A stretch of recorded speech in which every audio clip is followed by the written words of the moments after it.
네, 여러분은 얼마나 관심을 갖고 계시는지 모르겠는데요. 파리 올림픽이 오늘 폐막합니다. 이번에 제가 올림픽의 몇 개 순간들을 보면서 나도 이제 나이를 먹는구나. 이런 좀 순간들이 있었어요. 앞으로 더 많아지겠죠? 나도 나이를 먹는구나. 남자 축구 결승전이 프랑스하고 스페인이었거든요. 근데 이제 프랑스 감독이 티에리 앙리라고 제가 중고등학교 시절에 한창 좋아하던 축구 선수, 제가 이름을 외우고 있던 몇 안 되는 외국 선수 선수였습니다. 티에리 앙리. 지단하고 이렇게 파트너였죠. 근데 이번에 프랑스 국가대표 감독에서 이렇게 하는 거예요. 그래서 와, 진짜 시간이 빠르다. 진짜 어떻게 이렇게 시간이 지났지? 빠르기만 한 게 아니죠. 빠르기만 한 게 아니라 세상이 많이 변하죠. 진짜 많이 변했다. 지나온 시간의 속도가 나이가 먹을수록 더 빨라진다고 하는데, 지나간 시간들의 속도와 변화의 크기를 생각해 보면, 앞으로 마주할 미래, 또 앞으로 마주할 시간들이 또 얼마나 빨리 갈지, 얼마나 크게 변할지 잘 가늠이 안 됩니다. 우리가 현실을 살면서 불안을 느끼는 가장 큰 이유 중에 하나는 이 변화를 내가 예측하기 어렵다라는 거죠. 나도 그 변화에 자유롭지 않죠. 세상은 변하고 나는 가만히 있고가 아니라 세상이 변하면 나도 거기에 같이 휘말리는 게 우리 인생 아닙니까? 하나님의 나라가 이 땅 가운데 있다고 하는데, 하나님의 나라라는 것은 시공간을 초월하는 영원한 불변하는 그런 나라이기도 하지만, 동시에 여기 임한 하나님의 나라는 이 변화무쌍한 이 땅 가운데 세워지고 있는 나라이기도 해요. 그 하나님 나라의 모형이 그 하나님 나라의 그림자라고 할까요? 그것이 이 교회이기도 한데요. 이 교회 또한 변화무쌍한 현실 속에서 한 해 한 해를 걸어갑니다. 저도 나이를 먹고 여러분도 한 해 한 해 교회 공동체 그리스도를 머리로 삼아서 한 지체된 여러분도 같이 이 변화 속에 또 나이를 먹어가고 있는 것 같아요.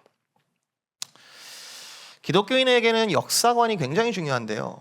어떤 역사관을 가지고 있느냐가 곧 나의 태도를 결정합니다. 인생은 내가 만들어가는 거야. 인생은 내가 개척하는 거야. 인생은 내가 하는 대로 만들어지는 거야. 이런 표어들이 주로 먹혔던 때가 있고, 또 한국 역사 가운데는 새마을 운동 같은 게 그럴 수 있을 것 같아요. 그리고 지금 북한에서도 계속 그런 걸 주체적으로 외치고 있을 거예요. 우리가 이 세계 가운데 강성한 나라가 될 거다 뭐 하면서 계속적으로 그런 표어들이 있는데요. 근데 다음 세대의 반응을 보면은 꼭 그렇게만 살 수 있는 것은 아닌 것처럼 보입니다. 과도한 경쟁에 많이 좌절도 하고요. 또 하루아침에 실직을 하기도 하고요. 전 세계가 서로 더 가까워지면서 어떤 국내, 울타리 안에 있는 국내만이 아니라 굉장히 글로벌한 요인들에 의해서 점점 더 개인들은 많은 영향을 받고 있습니다. 주체적으로 살기에는 점점 더 취약해지는 그런 느낌이 있어요. 너무 프레셔가 커서 여러 태도들을 보이죠. 사람들은 이거 뭐 내가 애를 써봐야 뭐 세상 흘러가는 건 내가 바꿀 수도 없고 그냥 세상 흘러가는 대로 그냥 오늘만 하루살이처럼 오늘만 살아보자 하면서 사시는 분들도 계시는 것 같고, 뭐 세옹지마, 좋은 일이 있으면 나쁜 일이 있을 거에 대비하고, 또 나쁜 일이 있으면 또 너무 좌절하지 말고 그냥 뭐 또 이게 인생이야 하면서 여러 태도들을 보이는 것 같아요. 예레미야서를 읽으면 읽을수록 왠지 모르게 지금 우리가 걸어가는 현실과 굉장히 유사한 부분이 많다라는 생각이 드는데요. 여러분 어떻게 읽고 계십니까? 우리뿐만 아니라 역사상 우리의 믿음의 선조들도, 이 66권의 책을 가진 우리의 믿음의 선조들도 어떤 시대를 살았든지 간에 예레미야서를 읽으면서 많은 공감과 위로, 또 믿음의 결단을 하지 않았을까 예상해 봅니다.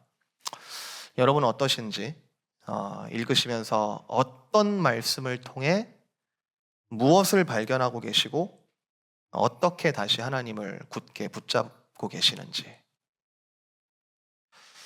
예레미야서는 성경 66권 중에 시들을 모아놓은 시편을 제외하고 단일 성경으로는 가장 긴 책입니다. 그러니까 장수라든지 절수 기준이 아니라 히브리어 단어 수를 기준으로 해서 단일 성경 중에 가장 긴 책이 예레미야서입니다. 그만큼 유다가 멸망하는, 그러니까 이스라엘과 유다 역사 가운데 가장 혼란스러웠던 그 시기에 하나님께서 가장 많은 말씀을 하셨고, 그리고 가장 많은 일들을 하셨고, 가장 많은 기록을 남기셨다는 것 자체로도 우리에게 큰 의미가 있습니다. 그런데 예레미야서 전체를 통틀어 보면 예레미야 선지자는 그 소명을 받을 때에서부터 한 40년 이상 이 예언 사역에 계속 전념을 했는데요. 정말 많은 시간 동안, 그리고 많은 말씀들 계속해서 반복하여 이 예언 사역을 감당하였는데, 사실상 예레미야서에서 예레미야가 전한 말씀을 듣고 회심했던 사람은 딱 2명밖에 나타나지 않습니다. 한 명은 지난번에 말씀에 나눴던 그 예레미야가 구덩이에 빠졌을 때, 죽을 위기에 처했을 때 그를 건져내는데 결정적인 역할을 했던 에벳멜렉이라는 사람이었고요. 또 한 사람이 오늘 본문의 이 바룩이라는 사람입니다. 바룩, 예레미야의 말씀을 듣고 회심한 몇 안 되는 그 2명 중에 한 명, 이 바룩은 어떤 역사관을 가졌을까요? 어떤 시대를 어떻게 평가하고 어떻게 바라보았을까요? 그가 살았던 그 시대는 그 바룩에게 어떠한 역사관을 만들어 주었을까요?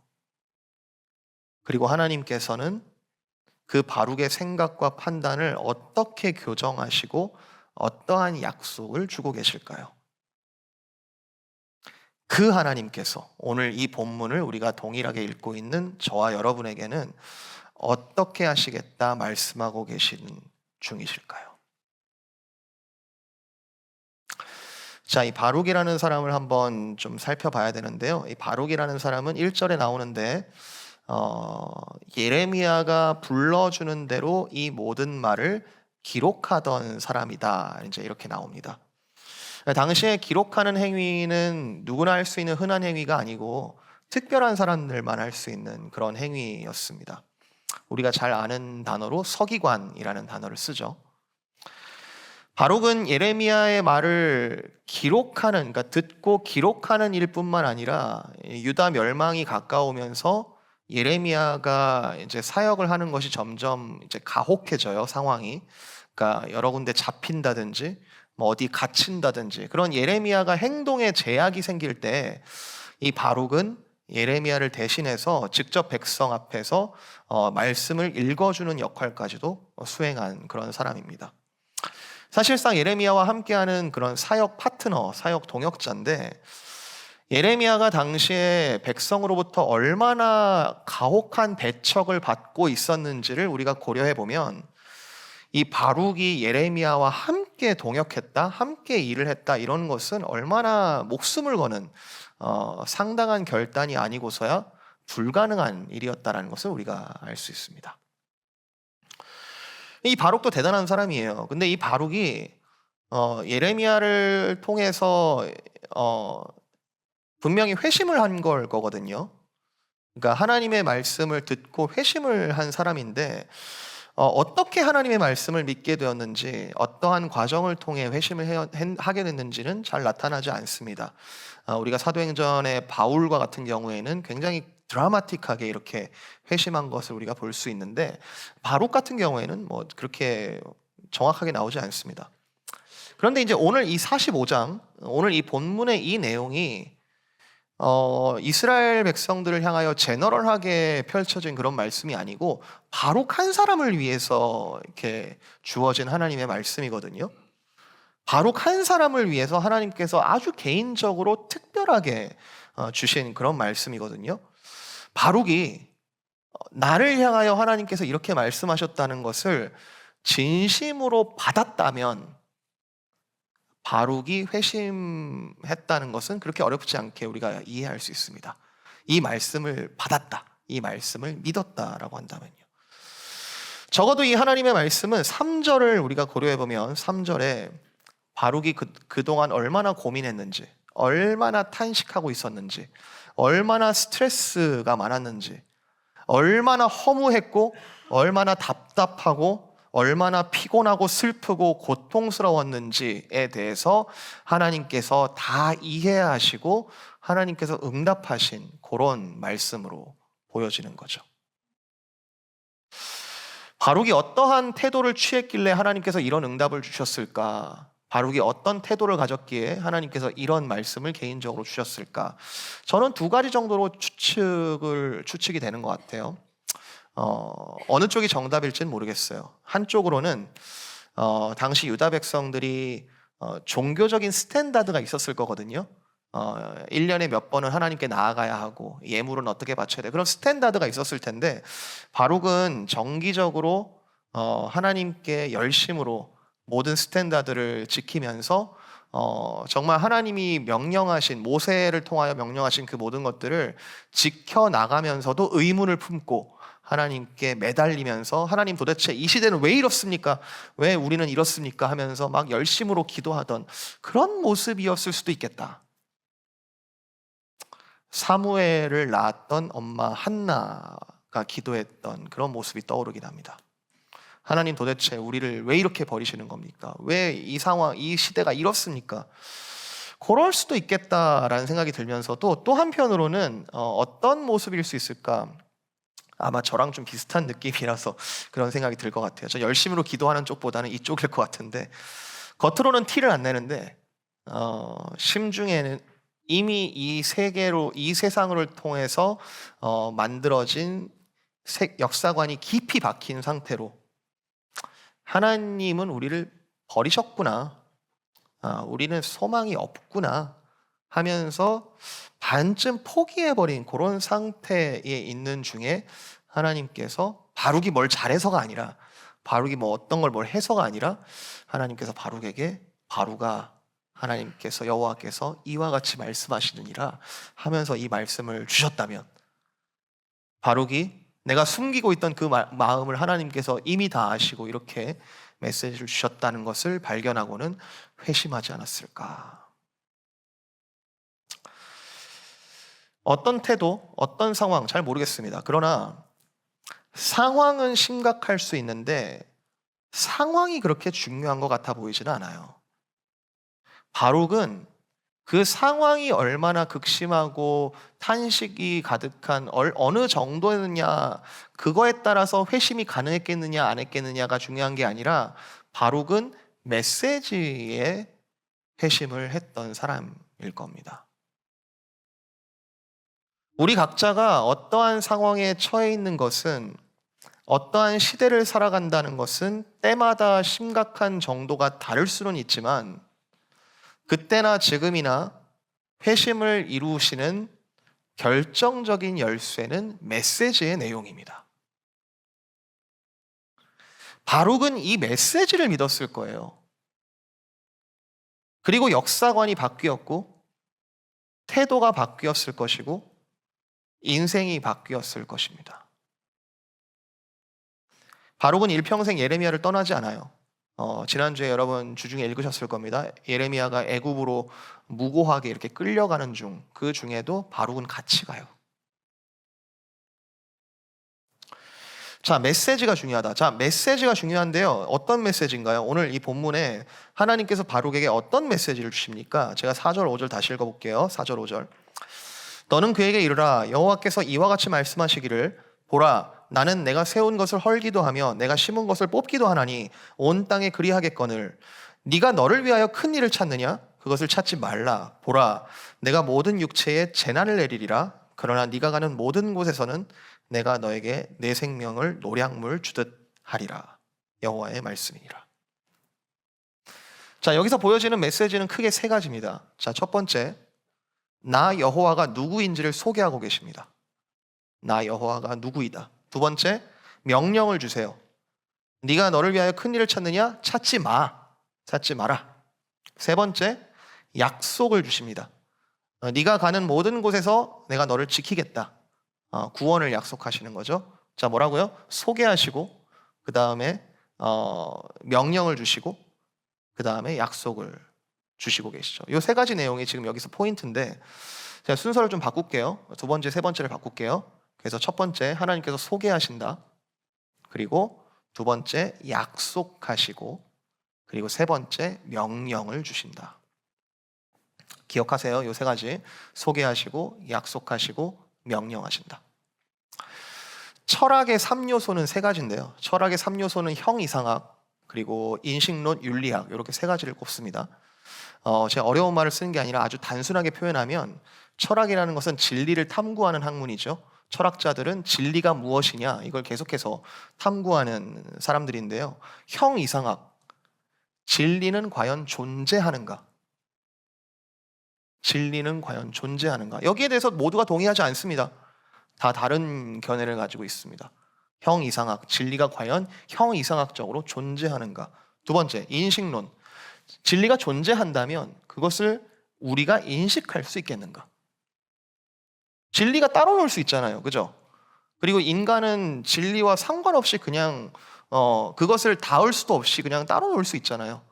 인식론, 그것의 진리에 우리가 도달하거나 그 진리가 우리에게 와서 닿을 수 있겠는가? 인식 가능하겠는가? 세 번째, 그러면 존재하고 인식 가능하다면 그 진리는 실제로 가지고 있는 메시지 그대로 작동해야지만 true인데, 작동해야지만 참인데, 과연 그 진리는 윤리학, 과연 작동하겠는가? 이걸 기독교 세계관으로도, 기독교 철학으로도 동일한 질문으로 접근해 볼 수 있습니다. 하나님의 말씀, 하나님, 그 말씀하시는 그 하나님은 과연 존재하시겠는가? 인식론, 그 하나님을 우리가 알 수 있겠는가? 하나님의 말씀은 우리에게 인식 가능한 것인가? 세 번째, 그러면 하나님의 말씀은 과연 말씀하신 그대로 작동하겠는가? 동작하겠는가? 자, 첫 번째요. 형이상학, 진리가 과연 존재하겠는가? 오늘 메시지 첫 번째 뭐라고요? 하나님께서 스스로를 소개하십니다. 나는 이런 자다. 나는 온 땅에 세운 것을 헐기도 하고 온 땅에 심은 것을 뽑기도 하는 하나님이다. 나는 이라는 단어를 쓰셨죠. 나는 그런 자다라는 그런 존재를 설명하시는 그 하나님. 이 본문뿐만 아니라 성경 전체에서는 하나님께서 스스로 자신이 어떤 분이신지를 계속해서 소개하십니다. 계속해서 나는 이런 하나님이다. 계속해서 소개하고 계십니다. 그 유명한 그 출애굽기 3장 14절, 모세가 떨기나무 앞에서, 정말 타지 않는 그 나무 앞에서 하나님을 만났을 때 하나님께서 모세에게 자기를 소개하시죠.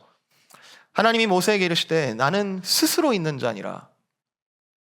또 이르시되 너는 이스라엘 자손에게 이같이 이르기를 스스로 있는 자가 나를 너희에게 보내셨다라고 말해주라. 여기도 지금 3요소가 다 있는 거예요. 나는 스스로 있는 자다. 너는 이스라엘 자손에게 가서 말해주라. 내가 너를 보냈다라고 하라. 하나님께서는 끊임없이 자신을 소개하십니다. 숨어 계시지 않으세요. 나는 나다. 나는 존재한다. 스스로 존재하시는 자가 존재물을 만드신 것이 이 모든 창조물과 우리들이죠. 인간 스스로 이제 데카르트가 이런 말을 하죠. 나는 생각한다. 고로 나는 존재한다.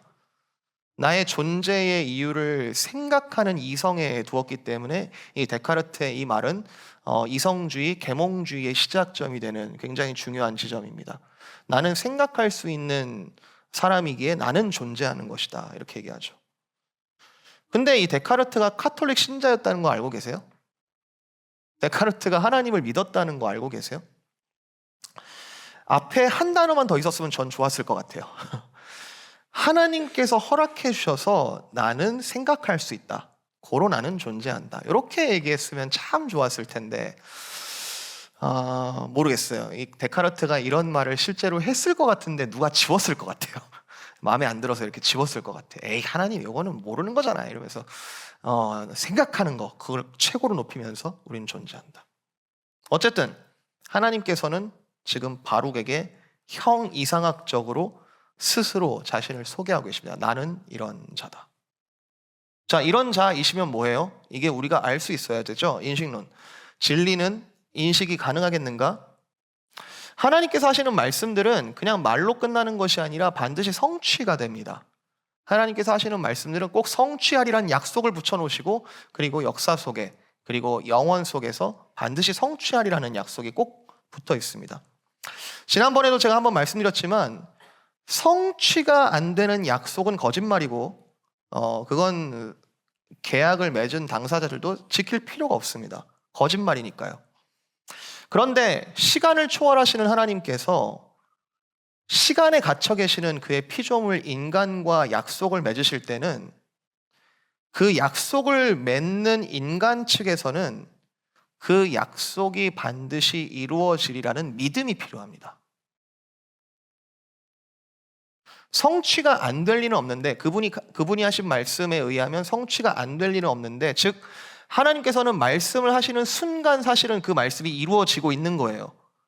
그런데 우리가 시간 속에 갇혀 있기 때문에 이미 이루어지고 있지만 시간 속에서 다 이루어지지 않은 그 갭 속에서 인간은 믿음으로 살아가는 거죠. 그 약속이 믿어지리라는 것을 믿음으로 살아가는 거죠. 근데 아무 성취가 없었던 건 아닙니다. 우리가 그냥 무턱대고 그냥 믿으라고 하니까 아무 생각 없이 믿는다, 이게 아니에요. 성취가 있었어요. 그동안 하나님의 아들께서 이 땅에 내려오셔서 진짜로 피를 흘리시고 죽으셨고 무덤에 들어가셨고 부활하신 그 사건, 그거는 이 온 세상에 보여졌고, 그 군인들이 돈을 받고 거짓말을 퍼뜨리지만 그러나 복음서와 수많은 증인들이 예수 그리스도의 살아계심을 증언했고요. 그리고 더 나은 증인은 성령 하나님이신데 그의 약속을 믿는 자, 그 이름을 믿는 자들에게 하나님께서는 성령을 주셔서 하나님의 말씀이 정말로 인식 가능한 것이고 이 땅 가운데 임하고 있다는 것을 계속해서 보증하고 있습니다. 바룩은 지금 예레미야를 통해서 자신의 귀에 들리는 이 말씀이 존재하시는 하나님으로부터 지금 나에게 인식되어지도록 지금 부어주시는 이 말씀이구나라는 것을 믿었겠죠. 진리는 인식 가능한 것이겠죠. 지금 우리에게도 말입니다. 어떤 약속이 주어지고 있어요? 내가 네가 가는 모든 곳에 너의 생명을 노량물 주듯이 할 것이다. 지금 이 말씀이 지금 인식 가능하게 주어지고 있는데요. 이게 전쟁의 언어로 좀 표현된 거예요. 전쟁에서 승리를 거둔 그 군대가 그 전리품을 취하죠. 이겼으니까요. 이겼으니까. 그리고 노량물을 취하죠. 이겼으니까 마음대로 하는 거 아닙니까? 너의 생명을, 내가 반드시 승리를 거둘 것이고 너의 생명을 전리품 취하듯이 내가 취하리라. 이 약속은 계속 성취될 것이고 바룩은 이제 앞으로 이 말씀이 성취되는 것을 계속 경험할 것이에요. 그러면서 존재하시는 하나님이 진짜 존재한다는 것을 인식하게 되어집니다. 충분히 인식이 가능합니다. 윤리학. 그러면 이 진리가 과연 이 땅 가운데 말씀하신 그 내용대로 작동하는가? 진리는 우리와 상관없는 제3세계를 향한 것이 아니라 우리를 향하고 있는 것이고, 그래서 이 진리가 참이라는 증명이 우리 안에서 어떻게 작동하는가를 통해서 증명됩니다. 즉, 아까 얘기했죠? 이 메시지의 세 가지 내용, 소개, 그리고 약속, 그리고 명령, 이 명령이 붙어 있는데, 이 진리라는 것은 우리 안에 명령이 정말로 수행되어지는 형태로 능동적으로 작동합니다. 네가 너를 위하여 큰 일을 찾느냐? 찾지 마. 찾지 않아도 돼. 왜냐하면 진리이신 하나님께서 이렇게 약속을 주고 계시고 그것이 작동할 것이기에 네가 너를 위하여 큰 일을 찾느냐? 찾지 마. 그리고 그것을 정말로 믿음으로 수납하는 자들, 그리고 이 바룩은 이것을 정말 믿으면서 이 명령이 자신 속에 이행되어지는 그 종합적인 그 모든 과정들을 통해 진리가 정말로 하나님께서 말씀하신 그대로 역사하고 계시는구나라는 것이 정말 삼위일체적으로 증명되고 있는 것이죠. 진리신 그분께서 진리로 선포하시니 이 진리가 우리 안에서 수행됨으로써 작동합니다.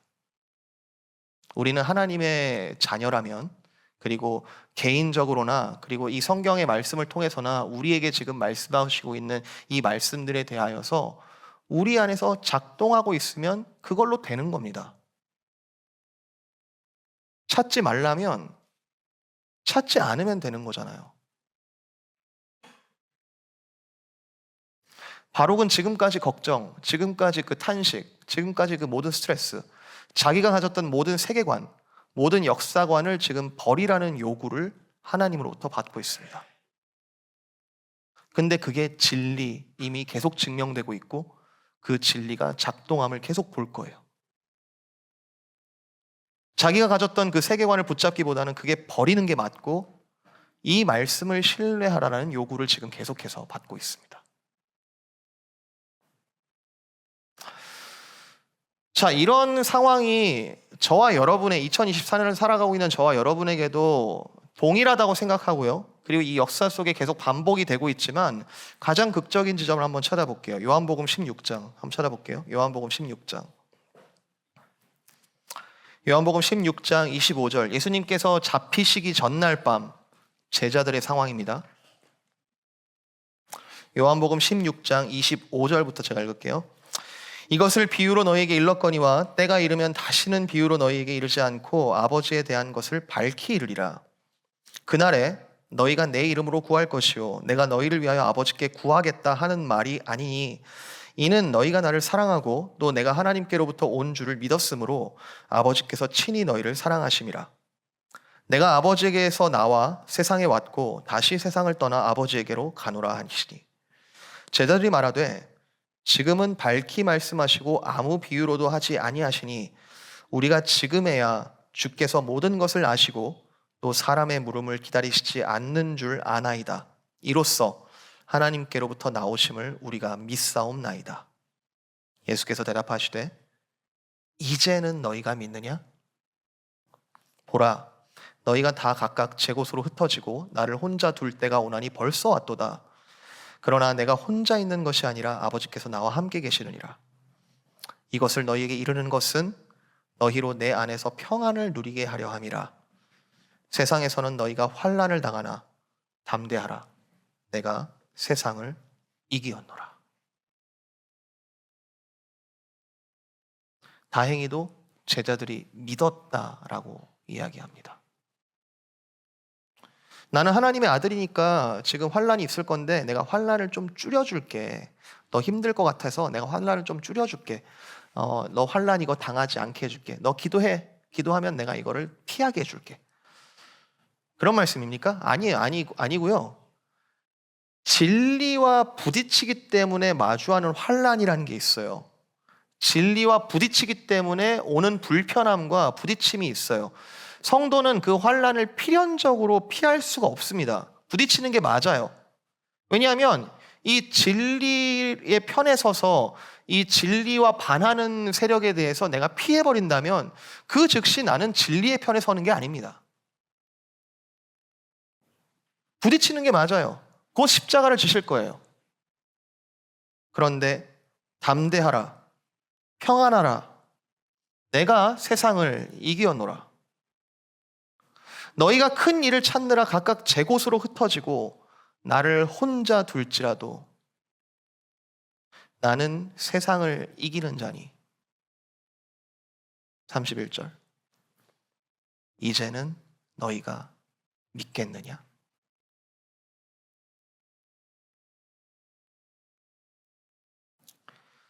바룩은 믿었던 것 같습니다.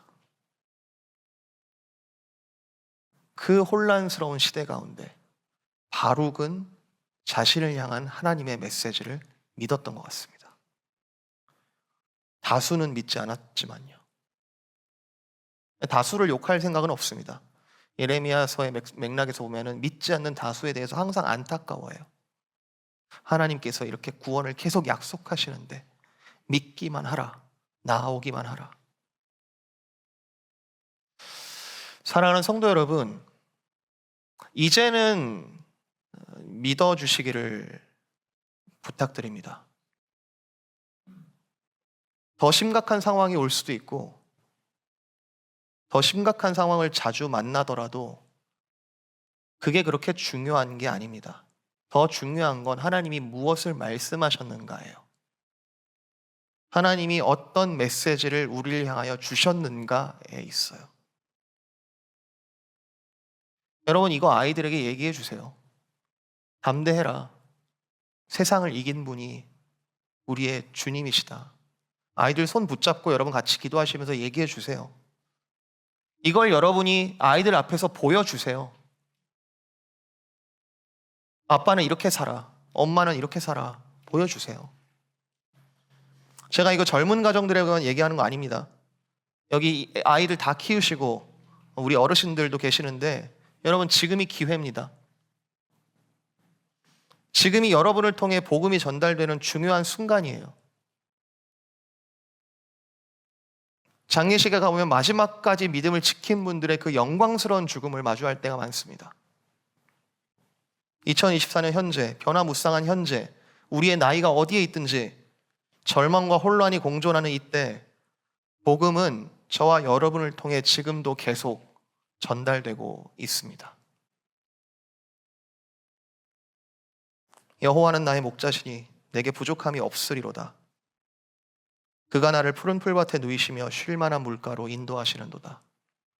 내 영혼을 소생시키시고 자기 이름을 위하여 의의 길로 인도하시는도다. 내가 사망의 음침한 골짜기로 다닐지라도 해를 두려워하지 않을 것은 주께서 나와 함께 하심이라. 주의 지팡이와 막대기가 나를 안위하시나이다. 주께서 내 원수의 목전에서 내게 상을 차려주시고 기름을 내 머리에 부으셨으니 내 잔이 넘치나이다. 내 평생에 선하심과 인자하심이 반드시 나를 따르리니 내가 여호와의 집에 영원히 살리로다. 듣기 좋으라는 말입니까? 아니면 정말 믿어야 할, 그리고 우리에게 고백되어야 할 그런 말씀입니까? 말씀을 읽는다는 건 스스로 계시는 하나님의 뜻을 인식하는 일이고요. 기도를 한다는 것은 그 인식되어진 하나님의 뜻에 작동하고 반응하는 것, 그 뜻이 이루어지기를 능동적으로 나도 동참하며 그리스도와의 연합을 통해 적극적으로 구하는 일, 그게 바로 기도죠. 누가 무당처럼 기도하나요? 누가 말씀과 기도를 의무로 바꿔놨나요? 하나님께서 우리에게 허락하신 은혜의 방법이고 말씀과 기도를 통해 하나님과 더욱더 깊은 교제, 그 약속이 더욱더 믿어지며 세상을 살아갈 힘을 얻는 것 아닙니까? 서로 사랑하라. 이것도 명령 아닙니다. 일종의 복음의 결과예요. 진리가 공동체 가운데 온전히 작동할 때, 진리가 두 사람, 세 사람, 여러 사람 가운데 온전히 작동할 때 그 진리가 작동하는 하나님 나라의 구현이 바로 사랑이죠.